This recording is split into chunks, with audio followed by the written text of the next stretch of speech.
My family invited me to dinner just to mock my life. She's a failure, my brother David laughed. Pathetic, my mother Madeline agreed. I walked out, smiled, and made the call that canceled their life-saving investment. They didn't know the investor was me. Before we continue today's story, we have an urgent announcement to make. Due to technical issues, we are pivoting towards another channel. Please subscribe to our new channel, Kin and Karma. You can find the link in the video description, the pinned comment, and the collaboration tag on this video. Make sure to switch over now so you don't miss out. Thank you for your support. Now back to the story. The rain was coming down in sheets, the kind of heavy, relentless downpour that made the windshield wipers work overtime just to keep a patch of visibility clear. I sat in my rental car, a modest, gray sedan that smelled faintly of lemon air freshener and stale coffee, staring up at the house I had grown up in. It was a sprawling, colonial-style estate, illuminated by floodlights that cut through the storm. It looked picture-perfect, the kind of home you see on holiday cards, promising warmth and family and safety. But my stomach was twisting into tight, painful knots, a physical reaction I had developed over the last decade whenever I came within 5 miles of this driveway.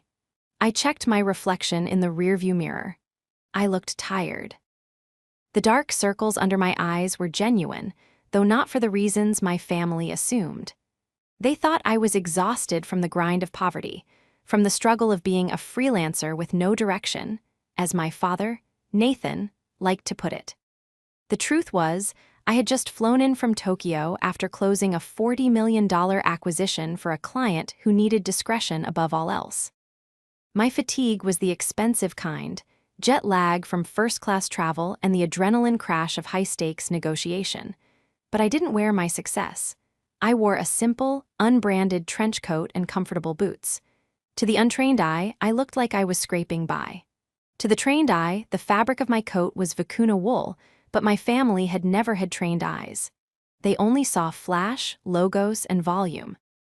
I took a deep breath, killed the engine, and stepped out into the rain. I didn't have an umbrella. I pulled my coat tighter around myself and walked up the long, paved path. The windows of the dining room were cracked open slightly, likely to let out the heat of the fireplace, and the sound of voices drifted out into the wet night air. I stopped. My hand was inches from the heavy brass knocker when I heard my name. Is she actually coming? It was David, my older brother. His voice had that familiar, sneering edge, the sound of a man who needed to put others down to feel tall. I mean, really? I thought she couldn't afford the gas money. I froze. The rain plastered my hair to my forehead, but I didn't move.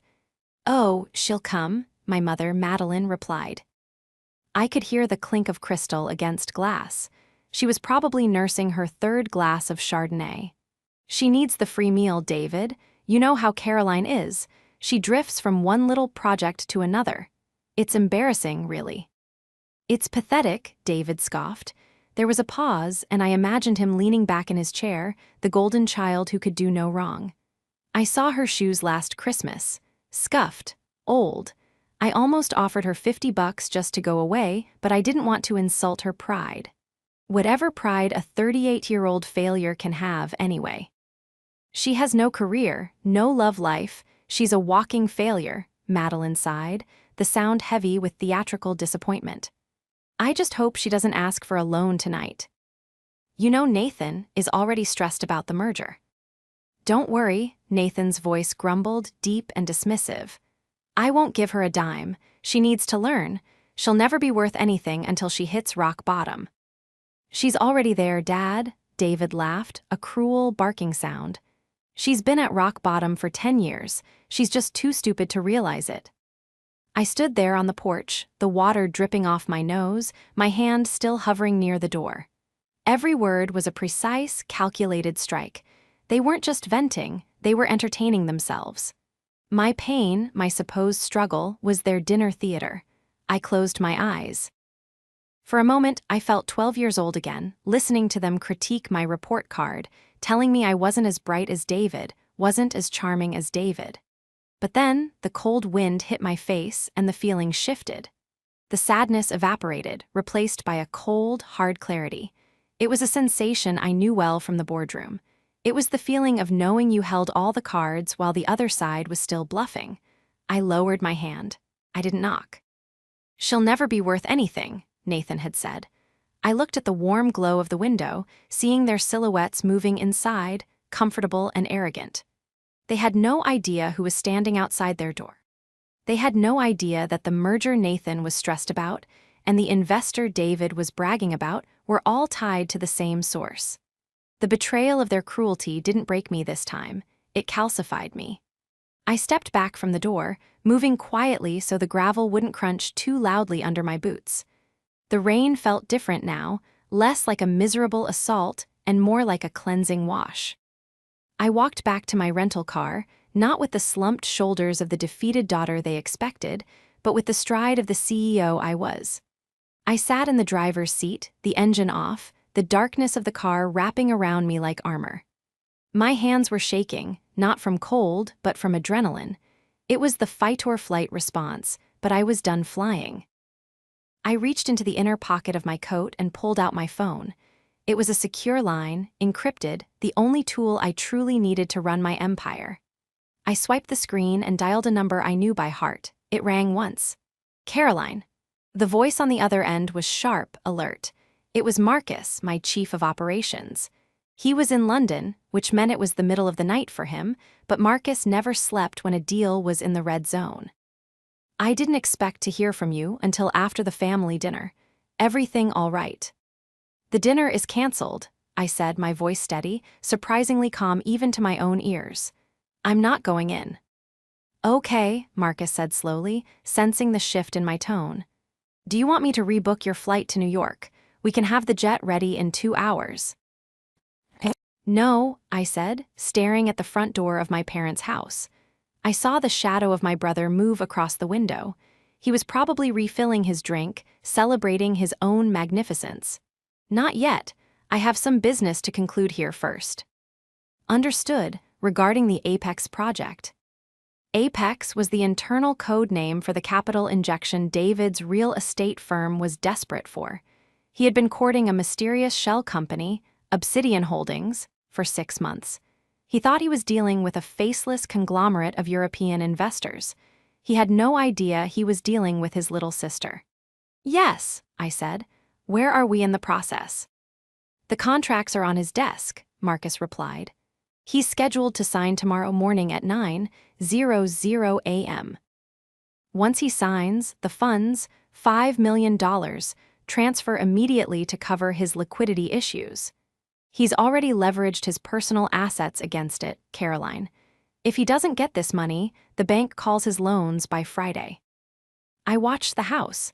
I could almost hear David's laughter echoing in my mind. "She's a walking failure." "Pull it," I said. Silence on the other end. Even Marcus, who had seen me dismantle hostile takeovers with a smile, seemed paused by the suddenness. "Pull the deal. Caroline, they've spent months on due diligence. If we pull out the night before signing." "Terminate the offer, Marcus. Send the official notice. Cite alignment issues regarding the board's ethical standards. Send it to his personal email and his work email. Now." "He'll be ruined," Marcus said, his voice neutral, just stating the fact. "He has leveraged everything. The house, the cars, even your parents' equity is tied into the collateral for the bridge loans he took out expecting this cash." "I know," I whispered. "Do it." "Consider it done. Anything else?" "Yes, the audit we ran on his firm during the due diligence phase. The discrepancies we found in the accounts. The embezzlement," Marcus clarified. "The $300,000 he siphoned off to pay for his mistress's condo. We were going to overlook that as part of the restructuring." "Don't overlook it," I said, my eyes narrowing as I watched the front porch light flicker. "Package it. Send the full forensic accounting report to his partners. And copy my father, Nathan, on the email. He's the chairman of the board after all. He should know how his son does business."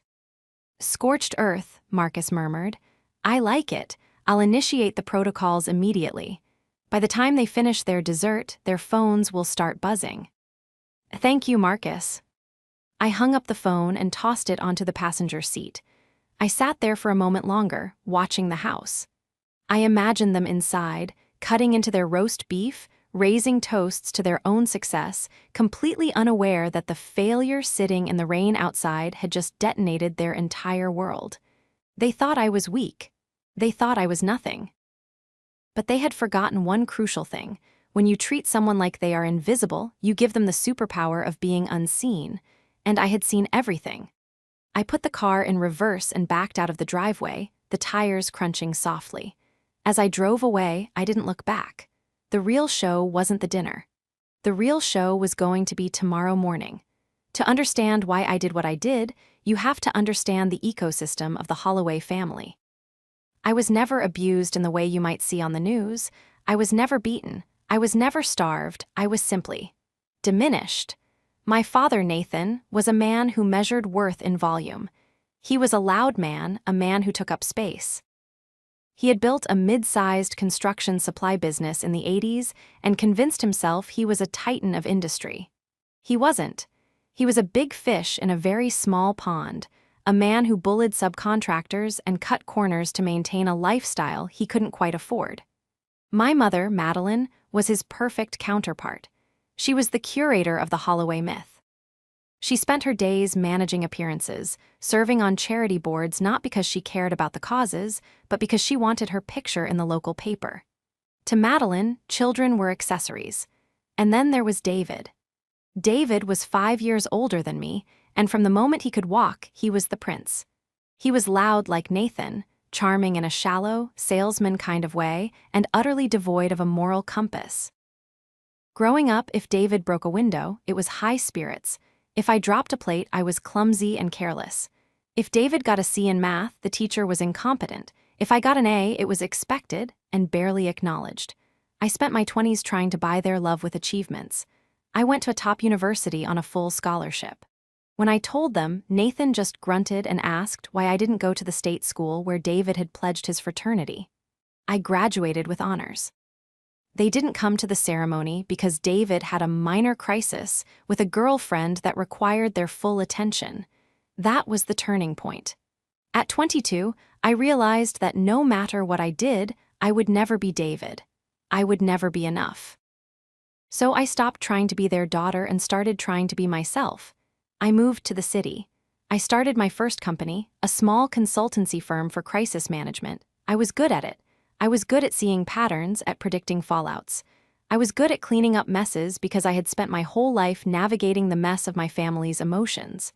By 30, I had sold that firm for 7 figures. By 35, I had founded Obsidian.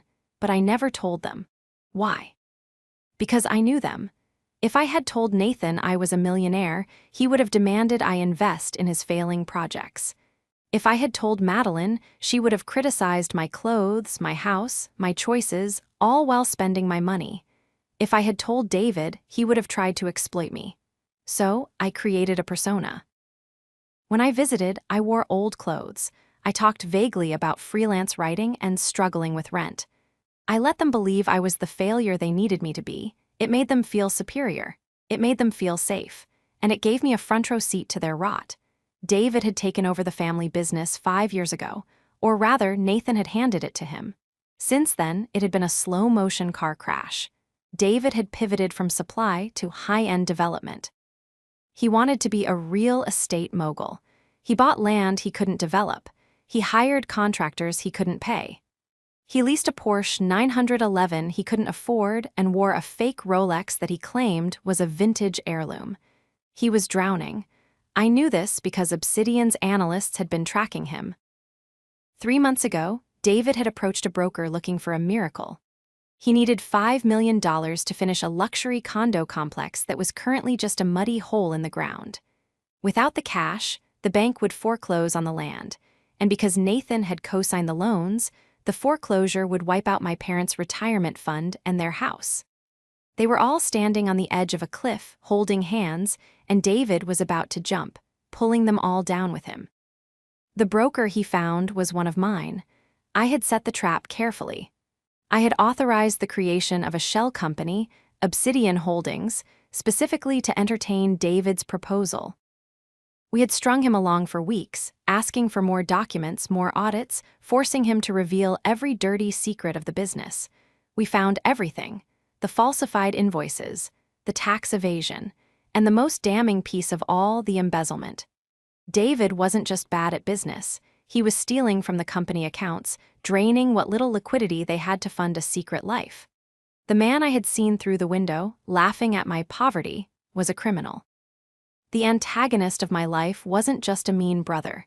He was a parasite who was about to destroy my parents, and they were cheering him on while he did it. They thought the investor was their savior. They had spent the last week pre-spending the money. Madeline had been bragging to her friends about David's international partners. Nathan had been looking at vacation homes in Florida. They had no idea that the partner was the daughter they had just mocked for being worthless. I sat in my hotel room that night, staring at the rain against the glass. I had pulled the trigger. The deal was dead. The emails were sent. Tomorrow, the laughter would stop. The next morning, the rain had stopped, leaving behind a sky the color of a bruise, a mottled gray and purple that promised nothing but cold. I woke up early in my hotel room, a suite I had booked under a corporate alias, M. Reeves, to avoid any accidental run-ins. The bed was enormous, the sheets crisp and expensive, a stark contrast to the futon I pretended to sleep on when I visited my parents. I ordered coffee, black, and opened my laptop. It was 7:00 a.m. The first email from Marcus was already waiting. Subject: deployment confirmed. I clicked it open. Attached were the timestamps. At 10:15 p.m. last night, while my family was likely just finishing their dessert and moving on to brandy, the termination notice had hit David's inbox. At 10:17 p.m., the forensic accounting report detailing the embezzlement had been sent to the board members of Holloway Construction, which included my father, Nathan, and two silent partners who had been friends with him since the 80s. I took a sip of coffee, the warmth spreading through my chest. The trap was sprung. Now I just had to watch it close. My phone buzzed on the nightstand. It was my mother. I let it ring. Once. Twice. Then I picked up, keeping my voice groggy, as if I had just woken up in a cheap motel. "Hello." "Caroline." Madeline's voice was shrill, laced with a panic I had never heard before. "Where are you? Are you still in town?" I'm just waking up, Mom. What's wrong?" "It's David. It's the business. You need to come over now." "Mom, I have a flight." "Cancel it," she shrieked. "Your father he's having chest pains. David is screaming, it's a madhouse. We need family, just get here." The line went dead. I stared at the phone. We need family. The irony was almost suffocating. Last night, I wasn't family enough to be invited to dinner. Today, when the walls were crumbling, I was summoned like a servant. But this was part of the plan. I needed to be there. I needed to witness the fallout to ensure the damage was total. I dressed slowly, choosing my outfit with deliberate care. I put on the same worn jeans and scuffed boots I had worn the day before, but underneath my coat, I wore a silk blouse from a designer label they wouldn't recognize, but that cost more than David's car payments. It was a subtle armor. I drove to the house. The driveway was crowded. David's Porsche was parked haphazardly on the lawn, leaving deep tire tracks in the wet grass. My father's truck was there, too, the driver's side door left open. I walked up the steps, my heart pounding a steady, calm rhythm. The front door was unlocked. Inside, the house smelled of stale alcohol and fear. "I told you, it's a mistake." David's voice was booming from the study. "It has to be a glitch in their system. They wouldn't pull out the night before signing. We have a verbal agreement." "A verbal agreement means nothing, you idiot." That was Nathan. His voice was raw, a guttural roar I hadn't heard since I was a teenager. "Read the email, David. Ethical concerns regarding leadership integrity." "What did you do?" I walked into the hallway. The study door was open. David was pacing, his face flushed a deep, unhealthy red. He was still wearing his suit trousers from last night, but his shirt was unbuttoned, his tie gone. He looked like a man who hadn't slept. Nathan was sitting behind his massive oak desk, his head in his hands. Madeline was standing by the window, wringing her hands, her face pale. "I didn't do anything." David shouted, slamming his hand on the desk. They're lying. They're trying to leverage a better deal. It's a negotiation tactic. I'll call them. I'll fix this. You can't call them, Nathan growled, looking up. His eyes were bloodshot. They blocked our numbers. The legal department sent a cease and desist with the termination. And what is this? This report. He gestured to a stack of papers on the desk. The forensic audit. That's garbage. David spat. It's fabricated. Someone is trying to sabotage me, probably one of the contractors I fired. I stepped into the doorway. Is everything okay? They all froze. For a second the silence was absolute. Then Madeline rushed towards me. Oh, Caroline, thank God, it's a disaster. The investors, they pulled out. David says it's a mistake, but... Who pulled out? I asked, feigning ignorance. Obsidian Holdings, David snapped, not even looking at me. The firm from Zurich, you wouldn't know them. They're big players. This is way over your head, Caroline. Go make some coffee or something. I didn't move. Obsidian Holdings, that sounds serious. It's $5 million, you stupid girl. Nathan yelled, slamming his fist on the desk. It's the whole company. Without that money, the bank takes the equipment on Monday. They take the house. Why did they pull out? I asked quietly. Because they're snakes. David shouted. They let us on. They saw the potential and got scared, or they found a cheaper deal. It's business. You wouldn't understand business if it hit you in the face. Actually, I said, my voice hardening just a fraction. I might understand more than you think. David turned to me, his eyes narrowing. What is that supposed to mean? Don't start with I read a blog post about finance garbage. We don't have time for your little fantasies. I mean, I said, stepping fully into the room, that Obsidian Holdings doesn't make mistakes, and they don't pull out unless they find something. Rot. Get out, David hissed. Get out of my sight. No, I said, I'm staying, because I think there's something you're not telling Dad. What? Nathan looked between us. What does she know? I looked at the stack of papers on the desk. The report, Dad, the one you were just asking about, have you read page 7? The section on unverified withdrawals. David's face went from red to white in an instant. Shut up, Caroline. You don't know what you're talking about. I think I do, I said. $300,000 withdrawn over 18 months, labeled as consulting fees, to a shell company registered to an address in the Cayman Islands. An address that happens to match the one on your mistress's Instagram posts from last summer. The room went deadly silent. What did you say? Nathan whispered. He stood up slowly, using the desk for support. David stared at me, his mouth opening and closing like a fish out of water. How do you know that? It's in the public record if you know where to look, I lied smoothly. Or rather, it's in the audit Obsidian sent you. You just didn't read the footnotes. Mistress, Madeline gasped. David, you're married. Rebecca is pregnant. She's lying, David screamed, pointing a shaking finger at me. She's jealous. She's always been jealous of me. She's making this up to kick me when I'm down. I walked over to the desk and picked up the report. I flipped to page 7. Here. Recipient, Azure Consulting Limited. Signatory, David J. Holloway. And here, the transfer dates match the dates you were supposedly at those conferences in Miami. I tossed the paper down in front of Nathan. My father looked at the paper, then at his son. You stole from the company, from my company. I didn't steal it, David pleaded, his voice cracking. I borrowed it. I was going to pay it back once the condo pre-sales hit. It was a liquidity bridge. Everyone does it. A liquidity bridge to a Cayman account. I asked dryly, for a woman who isn't your wife. You shut your mouth. David lunged at me, his hand raised. I didn't flinch. I didn't step back. I just looked him in the eye, and for the first time in my life, I saw fear there. He stopped, his hand hovering in the air. Touch me, I said softly, and you'll lose a lot more than your business. He lowered his hand, breathing hard. Who are you? He whispered. You're not Caroline.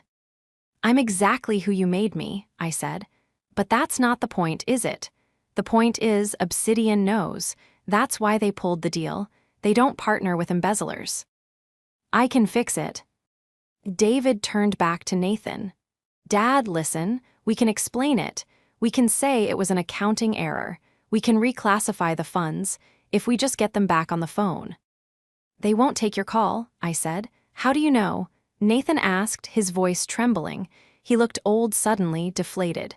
Because, I said, taking a step back towards the door. I know how firms like that operate. They value integrity. And you, David, you have none. We're ruined, Madeline sobbed, sinking into a chair. The house, my friends, everything.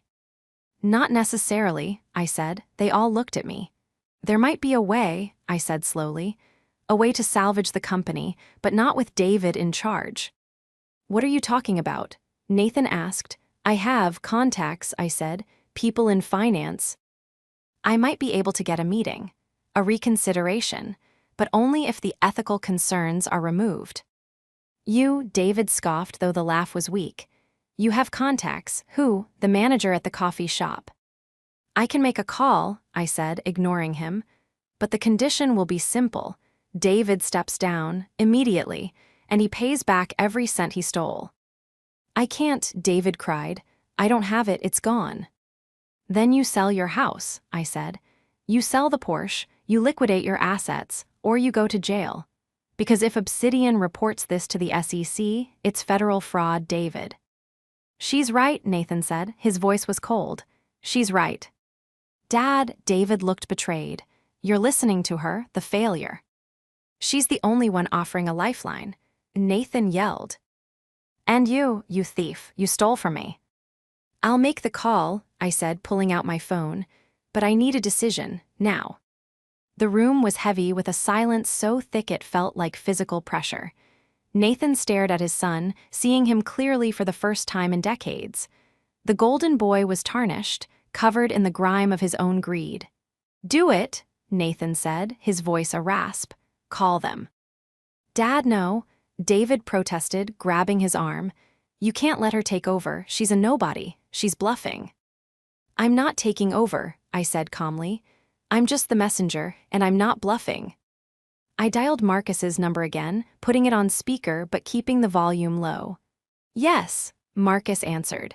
He sounded professional, detached. I'm with the board of Holloway Construction, I said, my voice shifting into a slightly more formal register. They are aware of the discrepancies. They are prepared to take immediate corrective action. If the CEO is removed effective immediately and full restitution is made, would Obsidian reconsider the partnership? There was a pause. Marcus, playing his part perfectly, let the silence stretch. That would depend, Marcus said. The breach of trust was significant. Who would be the interim leadership? I looked at Nathan. He looked lost.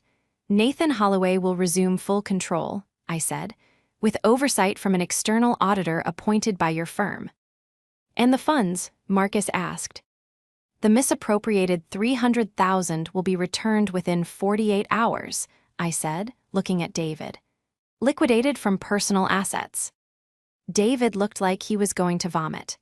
Very well, Marcus said. If we receive a formal resolution from the board within the hour confirming the CEO's termination and the repayment schedule, we will. Pause the cancellation. We will not commit to funding yet, but we will reopen the file. Thank you, I said and hung up. I looked at them. You have 1 hour. This is insane, David muttered, pacing again. I can't sell the house in an hour. Rebecca will kill me. Then draft a promissory note, I said. Sign over your equity in the company to Dad, use that as collateral, but you have to resign. Now. Nathan walked behind his desk. He opened a drawer and pulled out a fresh sheet of letterhead. He picked up a pen. Write it, he said to David. I, David Holloway, hereby resign as CEO. Dad, please, David begged. Tears were streaming down his face now. Don't do this. She's manipulating you. Look at her. She's enjoying this. I am not enjoying this, I said, and for a moment it was true. It was tragic. I am saving your parents from being homeless because of your greed. Write it, Nathan roared. David took the pen. His hand was shaking so badly he could barely hold it. He scribbled the words, his signature a jagged scrawl. "And the confession," I added, "regarding the funds, so we have it for the auditors." David froze. "No, if I write that down, you can use it to send me to prison." "If you don't write it down," I said, "the deal is dead, the bank forecloses on Monday, and the auditors will find it anyway. This is your only chance to keep it. Internal." It was a lie, of course. Obsidian wasn't going to reinvest, but I needed the confession. I needed it in writing to ensure he could never, ever come back. David wrote it. I admit to the unauthorized withdrawal of $300,000. When he finished, he threw the pen across the room. "There, are you happy? You won, the failure won." "I haven't won anything," I said, picking up the paper. "I just stopped you from losing everything for everyone else." "Get out," David said. "Take your little victory and get out." "I'm not leaving yet," I said. "We still have to send this to the partners. And then, we have to tell Rebecca." David's face went white. "No, you can't tell her." "She's your wife, David," Madeline said, speaking for the first time. Her voice was weak. "She has a right to know why you're selling the house." "She'll leave me," David screamed. "She probably should," I said. Suddenly, the front door opened. We heard footsteps in the hall. "Hello," a cheerful voice called out. "I brought muffins. I thought we could celebrate the big deal." It was Rebecca, David's wife, pregnant, glowing, and completely oblivious. She walked into the study holding a basket. She stopped when she saw the tension in the room. She saw David's tear-streaked face, Nathan's slumped posture, and me standing there with a piece of paper. "What's going on?" she asked, her smile faltering. Did something happen with the investor?" David looked at me, his eyes pleading. "Don't do it, please." I looked at Rebecca. She was a good woman. She had always been kind to me, even when the rest of them weren't. She didn't deserve this, but she deserved the truth. "Rebecca," I said gently, "you might want to sit down." "David," she looked at her husband, "what is it?" David couldn't speak. He just looked at the floor. "David has resigned from the company," I said. "There were irregularities with the finances." "Irregularities?" Rebecca frowned. "What kind of irregularities?" "He stole money, Rebecca," Nathan said, his voice flat. "He stole $300,000. Rebecca dropped the basket. Muffins rolled across the floor. That's impossible, David." "And," I continued, "he spent it on a woman named Alina, in Miami." The silence that followed was the loudest sound I had ever heard. The basket lay on its side, blueberry muffins scattered across the polished hardwood like debris from a crash. Rebecca stared at me, her eyes wide, unblinking. It was the look of a person whose reality had just shattered into 1,000 jagged pieces, and her brain was refusing to process the image. "Alina," she whispered, the name sounding foreign and poisonous on her tongue. "Who is Alina?" David finally found his voice, though it was strangled and thin. Beck, please, let me explain. It's not what it sounds like. It was a mistake, a long time ago." "A mistake?" I interjected, my voice cool and sharp. I wasn't going to let him spin this. Not now. "The last transfer was 3 weeks ago, David. Consulting fees for a trip you claimed was a site visit in Key West." Rebecca turned to him slowly, her movements stiff, robotic. "Key West? You said you were meeting with the concrete suppliers." "I was," David pleaded, taking a step toward her. "I was working. The money was it was complicated. I was trying to leverage some private equity, and I needed to show liquidity." "Stop lying," Nathan barked from behind the desk. He looked aged, defeated, but his anger at being made a fool was finally overtaking his pride. "The audit shows the money went to a condo rental and a jewelry store, David. A diamond bracelet.